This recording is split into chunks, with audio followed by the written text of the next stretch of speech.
Jason McIntyre is a whole – he's just a whole idiot.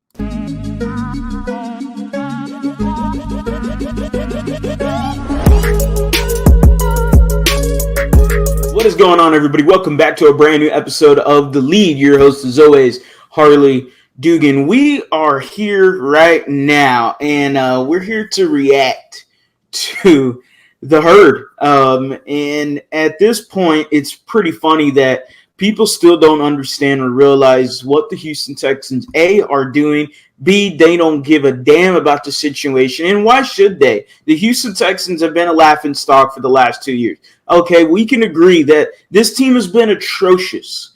And yeah, we're diehard Houston sports fans, but not everyone is. The national media is not going to give a damn about who you are unless you're winning or you got a big-time celebrity on your team. So, with that said, I'm not going to sit here and have someone as stupid, as dumb as Jason McIntyre talk about the Laramie Tunsil extension. Let's get a listen to what he says. And that is the Houston Texans. How about this? Laramie Tunsil, highest paid offensive tackle in the NFL, got a 3-year, $75 million extension. This is the second time in his career he takes the title, surpassing Trent Williams of the Niners. I don't totally understand this move. They have a lot of holes to fill coming. Why are you making him the highest paid? Isn't the move to shop him and get back a bunch of picks? Well, no, because you're drafting a quarterback, so you want to get the left tackle right. Whoa, wait, real quick. Before they finish, Jason McIntyre says, what are they doing? Shouldn't they trade him and get picks back? Look, I understand there are some trade rumors around Laramie Tunsil. We all saw that. But that's nothing. I do not believe the Houston Texans were at all engaged into trading Laramie Tunsil. Sure, there might have been a team like the Kansas City Chiefs, wink, wink, that probably offered something. And Nick Caserio definitely has to listen to every offer. It was entertaining enough to come out as a report and a rumor. So he had to entertain it, sure, but there was no way he was taking that deal, especially when, like Colin said, you're drafting a rookie quarterback at number 2. You're drafting maybe Bryce Young or C.J. Stroud. So, yeah, you need Laramie Tunsil. Already, I don't like the tone of voice that Jason McIntyre started already. It's not going good. By the way, you're not going to pay your quarterback for the next 4 years. So if I told you you're not going to pay your quarterback for the next 4 years, they got a star running back they don't have to pay. Now they have a star left tackle. You know, D'Amico Ryans is going to make the defense better. I got no problem paying a left tackle or a star receiver when I'm going into the rookie quarterback. I guess you're right. Bryce Young, assuming he goes to Houston. I guess you're right. Shut up, man. Shut the fuck up. He's going to need a lot of protection on the left side. And they have the 12th overall. So they have the second and the 12th. What is he just have? Yeah, 2nd and 12. Okay. Call him simmering. He ain't cooking. He just simmering a little bit. I like the smells coming off the pan right now. Yeah. But basically 2nd and 12, so they can get a quarterback at 2 and a wide receiver at 12. And they'll have a left tackle, and they have a star running back, that kid out of Florida, a Pierce. Star? Dameon Pierce is a good player. Whoa. Star? Look, Dameon, and he's right. Dameon Pierce is a good player. Maybe he isn't a star. Okay, maybe that is a bit exaggerative, but he had a fantastic rookie year, and I expect big things coming from him in year 2. So, yeah, okay. You know what? Maybe I won't react to that real quick. He's good. He had one good season. One good season. He's a rookie. He's only had one season. He's only had one good season. Well, he was a rookie. He only had one season. What else do you want him to do? I mean, come on. He wasn't quarterbacking. Shit, he might have been better. Jason McIntyre, again, yet proves to me and to the Houston sports fans and to the national media that the dude does, it's just not knowledgeable. He spreads a lot of crazy, exaggerative ideas out there on platforms, and quite frankly, it's gotten him to be on this. So I guess he's successful at it. Congrats and toodles to you, bud. There's not a lot of firepower on this team. Well, Nico Ryans has a lot. No shit, there's no firepower. We're brand No. You just said we started over from the studs. Of course there's no firepower. A lot of work to do. This is a house that you essentially gutted. If You're you- tearing it down to the studs. If they get Bryce Young and Jordan Addison, I'm just throwing it out there. You're the smallest receiver and the smallest Yeah, but quarterback. he's a great route runner. Smallest receiver, small quarterback. Okay, whatever. Shut up, dude. You just said you're from the studs. He's just giving out a name for an example, man. Calm down, my guy. He's very polished, so he will, But you like him.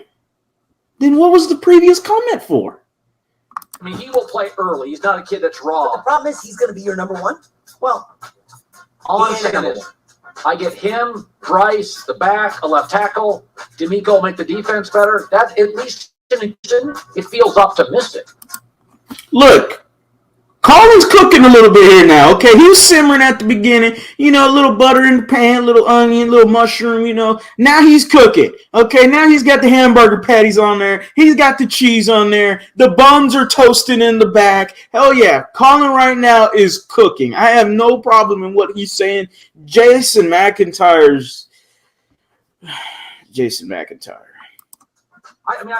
Bryce Young's the most polished quarterback. How long he lasts, I don't know. Are they in the mix to be the worst team in the league? No. I think if Bryce Young can get reasonable protection, D'Amico will keep the games low scoring. Tennessee's not going to score. Indy's not going to score. True. What do we need to do? Who's going to be the worst team in the NFL next year? Well, I mean, look at that division. It's not Houston. I'm looking around. If The AFC is loaded. The schedule's going to be. They got 4 games against low-scoring Tennessee and low-scoring Indy. Fair.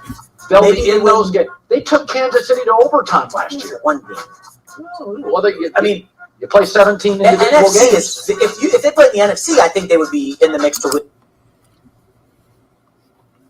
So, Jason McIntyre believes that the Houston Texans are going to be the worst team in the league. Apparently, this is implied in this video. We are apparently the worst team in the league. We have not improved whatsoever via head coach, via coaching staff, via free agency, okay? And this is everything after free agency pretty much. This is up to, yes, this is a little old video. It's about 4 days ago, but it's pretty much has everything with this team, including Laramie Tunsil, except maybe Dalton Schultz and who was the other one? Devin Singletary, okay? So those 2 moves are prior to this video.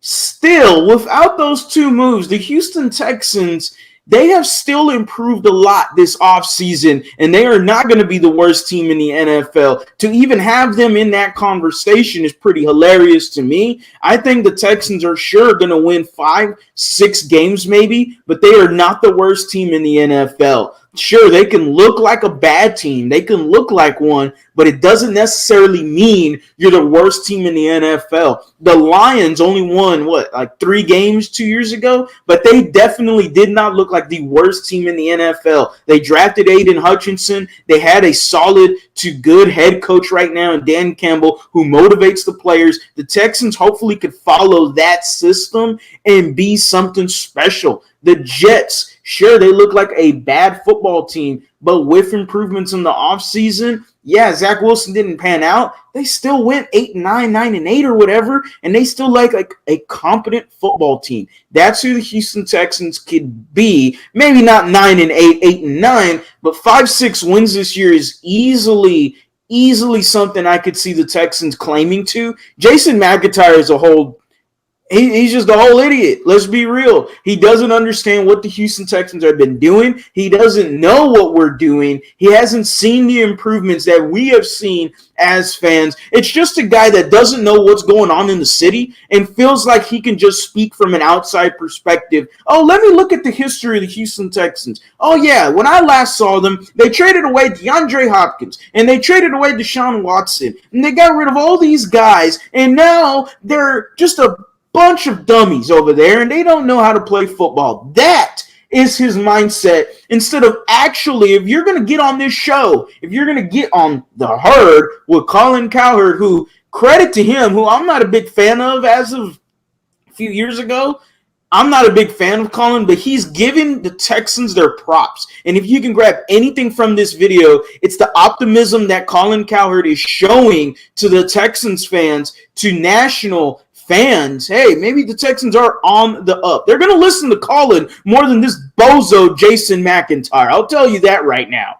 Like 6 games. You think I think if Houston gets Bryce Young and like a Jordan Addison, they'll be competitive. So 5 wins? Yeah, 5-win team. But I don't think the worst team in the league. You got to keep your eye on Indy. What if they don't land the What if maybe Indy's another good candidate? That division's a joke. Atlanta. What are they? Carolina's going to win some games if they get who I Anthony Richardson? well, Okay, so they've steered away from the Texans. That's going to be it for the whole video. They're just going to get into NFL news and whatnot, rumors.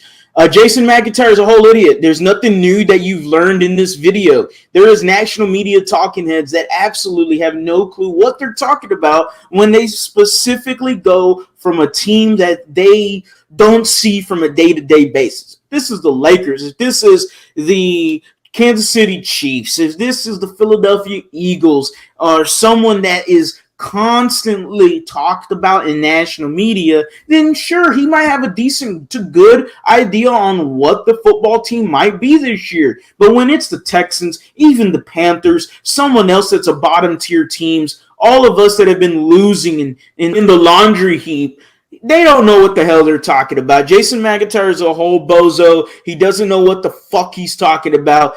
Colin Cowherd was cooking, okay? And I'm definitely seeing the burger. I'm seeing the onion. I'm seeing the mushroom. I'm seeing that melty cheese, the toasted buns with the butter on there. Yeah, I'm liking it. I am. I'm loving what Colin was cooking here, and I am actually proud that he showcased the Houston Texans to a different light and actually has optimism in them. Unlike Jason McIntyre, again, people are going to listen to Colin Cowherd. People are not going to listen to Jason McIntyre's dumbass on TheHerd, okay? I'll tell you that right now. As always, guys, go Astros, go Rockets, go Texans. You have a blessed day.